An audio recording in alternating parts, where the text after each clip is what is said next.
សឹងក្នុងចំណោមពួកគេទាំង4នាក់នេះឯងចង់យកអ្នកណាធ្វើជាប្តីរបស់ឯងសឹងគ្រួសារគុមានច្បាប់ថាបើកូនស្រីចង់ឡើងស្នងគ្រួសារត្រូវតែរើសមនុស្សប្រុសម្នាក់ដើម្បីរៀបការជាមួយ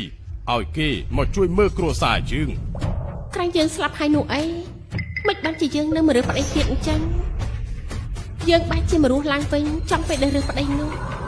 យើងជាកូនស្រីស្លុកដំណើររបស់គ្រួសារតែម្នាក់គត់ពេលអាយុ10ឆ្នាំលោកតាយើងបានរើក្មេងប្រុស4នាក់មកពីមណ្ឌលកុមារកំព្រាឲ្យយើងរើ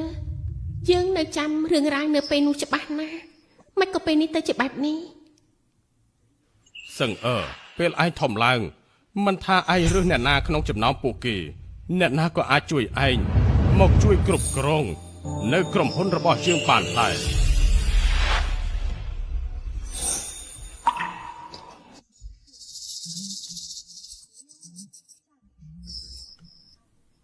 ឯកាលពីជាតិមុនពេលគ្រប់អាយុនោះលោកតាបានសួរយើងថារើសយកអ្នកណាយើងរើសយកឈិនមុហានដែលយើងមើលស្រឡាញ់ជាយូរមកហើយលោកតាជាតិនេះខ្ញុំនឹងរៀបការជាមួយឈិនមុហានតែម្នាក់គត់រៀបការមិនយូរប៉ុន្មានឈិនមុហានគេក៏ស្លាប់បាត់ខ្ញុំក៏មិនរៀបការទៀតរហូតដល់ពេលឃើញគេនៅស្រុកស្រែមានកូនជាមួយអ្នកបម្រើគ្រួសារយើងទើបដឹងថាគេមិនទាន់ស្លាប់លីមុហានឯងក៏ហក់យើងអញធ្វើជាស្លាប់គឺដើម្បីមកនៅជាមួយនឹងលីវៃទេព្រោះតែយើងមិនដែលស្រឡាញ់នាងនោះទេយើងខ្លាចជាប្តីនាងដោយសារតែការបង្ខំយើងស្រឡាញ់តែវីទេ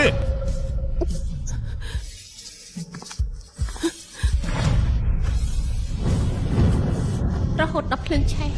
បានមកបញ្ឈប់ពួកយើងឲ្យឈប់ឆ្លោះគ្នា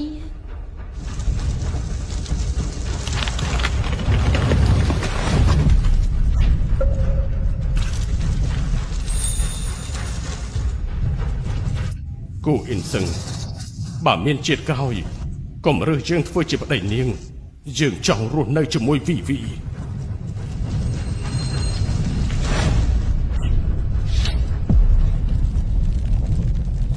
ជាតិមុនឈិនមូហានគេសុកចិត្តស្លាប់ក៏មិនព្រមនៅជាមួយយើងដែរគួរឲ្យស្ដាយយើងខំស្រឡាញ់គេមកច្រើនឆ្នាំវាមានតែម្នាក់ឯងទេសឹងតាដឹងថាឯងស្រឡាញ់មូហានអញ្ចឹងគូដណ្ដឹងឯងក៏យកគេម្នាក់នោះខ្ញុំមិនយកមូហានទេខ្ញុំយកគេខ្ញុំយកតនឈិងយា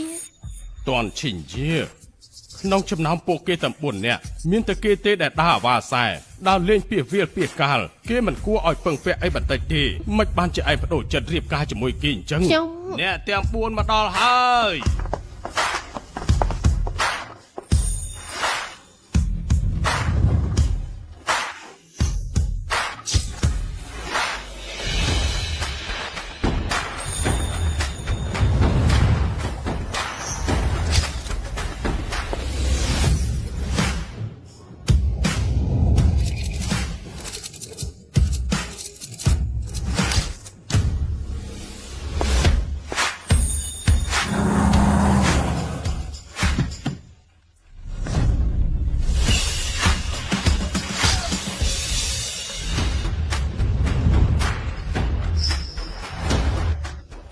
លោកតា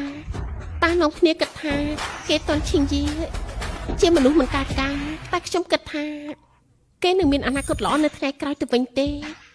ជាតិមុនពេលខ្ញុំរៀបការហើយតន់ឈិងយាគេចេញពីក្រុងចាងជើគេទៅសាងក្រុមហ៊ុនធំមួយដៃទៅទេមកលោកតាខ្ញុំចិត្តទៅស្នងតំណែងក្រុមហ៊ុនហើយពេលនេះបើប្រៀបជាមួយរកអ្នកដែលខ្លួនឯងស្រឡាញ់គួរតែរកអ្នកជួយខ្ញុំបានវិញល្អជាង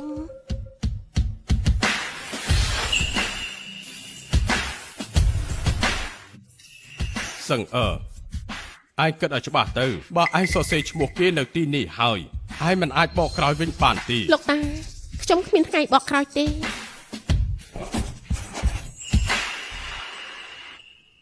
បានបើសឹងសម្រាប់ចិត្តទៅហើយអញ្ចឹងតាក៏គ្រប់គ្រងឯងជានិច្ចលោកតាខ្ញុំមានរឿងចង់សុំមួយទៀតលោកតាជួយខ្ញុំលាក់ការសិនទៅចាំ7ថ្ងៃក្រោយនៅថ្ងៃភ្ជាប់ពាក្យនោះខ្ញុំចាប់ប្រកាសខ្លួនឯងថាគូនឹងដឹងខ្ញុំជាអ្នកណាតាព្រមជាមួយឯង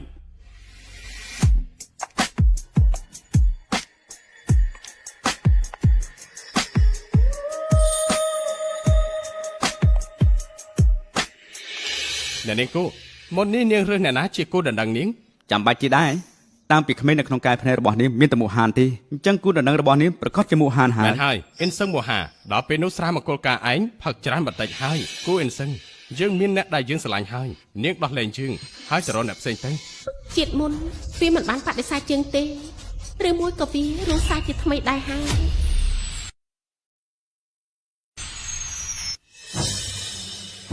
បានរស់សាថ្មីនេះឯងរហ័ននឹងអាចបាននៅជាមួយវ័យវែងអញ្ចឹងហ៎ឈិនមូហានគ្រូសាគូចិញ្ចឹមឯងឡើងច្រើនឆ្នាំឯងគិតថាឯងមិនចង់បានក៏បានអញ្ចឹងហ៎ យើងមានអ្នកដែលយើងស្រឡាញ់ហើយដើម្បីនាងយើងក៏អាចមានរឿងជាមួយគ្រួសារគូបានដែរ នេះឯងប្រកាសហើយហ៎ថាយើងនឹងរើសយកឯងនោះ បើមិនមែនទេអញ្ចឹងអ្នកនាងគូដោះលែងពួកយើងទៅឲ្យពួកយើងទៅជាមួយគ្នា ជាតិមុនយើងឈឺចាប់មកមួយជីវិតជាតិនេះអញក៏មកវេទនាប្រហែលថ្ងៃសាក់មើលដែរទៅកម្មវិធីភ្ជាប់ពាក្យនៅ7ថ្ងៃក្រោយពួកអញក៏មកដល់ពេលនោះយើងនឹងប្រកាសថាអ្នកណាទៅជាគូដណ្ដឹងរបស់យើងសំទោមូហានគេគ្មានចេតនាដើម្បីខ្ញុំទៅបដិសេធនាងទេមូហានបងឆាប់សំទោនាងគូទៅកុំព្រោះតែអូនតែមានរឿងជាមួយគ្រួសារគូអី គួយសឹងរឿងនេះគឺមិនពាក់ព័ន្ធជាមួយវីវីទេយើងជាអ្នកចោះរៀបការជាមួយនាងចង់ដាក់ទោសយើងមកកុំធ្វើបាបនាងជ្រុលពេកអី នេះយើងជេរវាឬក៏វាយវាទៅហើយវាមិនដណ្ដើមប្រុសរបស់យើងវាចង់អីក៏មិនសងមកវាមិនអាចទេឈិនមូហានក្រាញ់អញខ្លាំងនោះអីអញចង់ទៅនៅជាមួយនឹងលីវៃនោះអីអញ្ចឹងអញក៏យកលុយគ្រួសារយើងចិញ្ចឹមអញប្រហែលឆ្នាំមកនេះមកសងគ្រួសារគូវិញមិនអញ្ចឹងទេអញក៏ចាំជួបយើងនៅតុលាការទៅ នេះគួយអ៊ីសឹងក្រៅពីនាងយកលុយមកធ្វើបាបពួកយើងហើយតើនាងចេះស្អីទៀតទៅបើនាងគិតយកលុយមកធ្វើបាបពួកយើងអញ្ចឹងក៏មិនទោសថាយើងគ្មានថ្ងៃយកនាងនោះ អ្នកនាងខ្ញុំសុំវរកុំព្រោះតែខ្ញុំធ្វើបាបមូហានអីមូហានគេគ្រាន់តែកូនចិញ្ចឹមគ្រួសារមូគេគ្មានលុយអីទេវាជាកំហុសខ្ញុំមានរឿងអីនាងមករកខ្ញុំចោះខ្ញុំសុំទោសអ្នកនាងគូសុំទោសអ្នកនាងគូ វីវី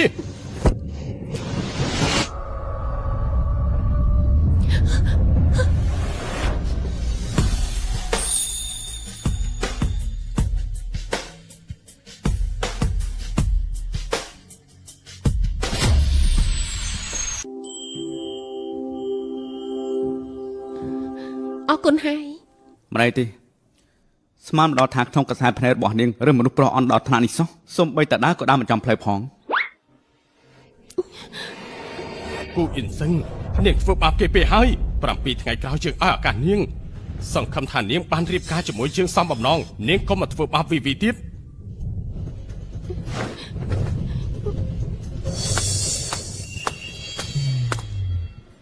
ឈិនមូហាននេះអញប្រកាសអញ្ចឹងហ៎ថាជាតិនេះយើងនឹងរើសយកអញជាគូដណ្ដឹងទៀតនោះ បាទនាងរើសគូដណ្ដឹងរួចហើយពួកយើងលាសិនហើយ តន់ឈិងយីពិធីភ្ជាប់ពាក្យនៅ7ថ្ងៃក្រោយលោកត្រូវតែមកណាឬទេ ខ្ញុំមិនមែនគូដណ្ដឹងនាងផងខ្ញុំទៅធ្វើអី បើឯងមិនទៅទេអ្នកនាងគូមិនបាត់លុយចំណងដៃមួយទេអី កុំបារម្ភអីក៏ខ្ញុំត្រៀមកាដូដ៏ធំជូននាងហើយក៏ជូនពរដល់នាងផងដែរ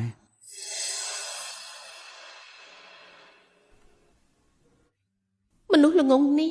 គូដណ្ដឹងយើងគឺជាគេនៅមកជូនពរអីទៀត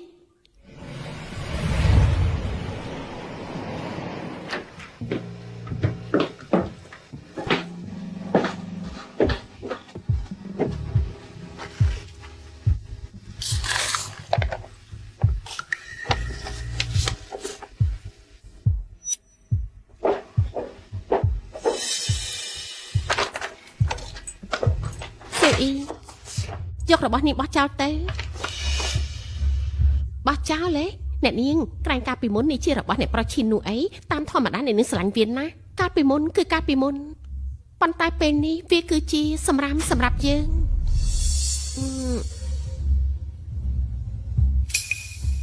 អាណាប៉ិនយើងនោះអ្នកនាងផ្លេចហើយហ៎អ្នកប្រុសឈិនថាលីវៃចង់លេងប៉ិនក៏យកតែឲ្យលីវៃលេងខ្លួនឯងហើយអ្នកនាងក៏ព្រមដែរ នេះជារបស់ម៉ាក់យើងទុកឲ្យយើងថ្នមវាណានាងថោកនោះសមនឹងប៉ះដែរទេអញជារបស់នេះបោះចោលទៅយើងទៅរកប៉ិនយើងសិនតាមធម្មតាអ្នកនាងស្ដាប់បញ្ជាអ្នកប្រុសឈិនណាមិនបានជាលើកនេះមកខ្លាំងជាមួយគេអញ្ចឹងមូហាន7ថ្ងៃក្រោយបុកនឹងខ្លាចជាគូនដណ្ដឹងរបស់អ្នកនាងហើយអូនខ្លាចថាអូននឹងបាត់បង់បងរហូត វីអូនកុំអារម្មណ៍អីទោះបងរៀបការជាមួយគូអ៊ីនសឹងអ្នកដែលបងស្រឡាញ់គឺជាអូនបងនៅរកវិធីនៅជាមួយអូនបានហើយ អញទៅនៅជាមួយនឹងវាគឺធ្វើជាងាប់មកបោកប្រាស់យើង វីតាំងពីបងឃើញអូនលេងពិននៅក្នុងកម្មវិធីជប់លៀងនោះបងក៏លងស្រឡាញ់អូនបាត់ទៅហើយតាំងពីពេលនោះមកបងក៏ដឹងថាអូនជាអ្នកដែលបងចង់រៀបការជាមួយនៅជាតិនេះ ប៉ិននេះវៃវាមិនចេះលេងប៉ិនទេអ្នកលេងប៉ិននៅកម្មវិធីនោះគឺជាយើងទេមិនមែនជាវៃឡើយ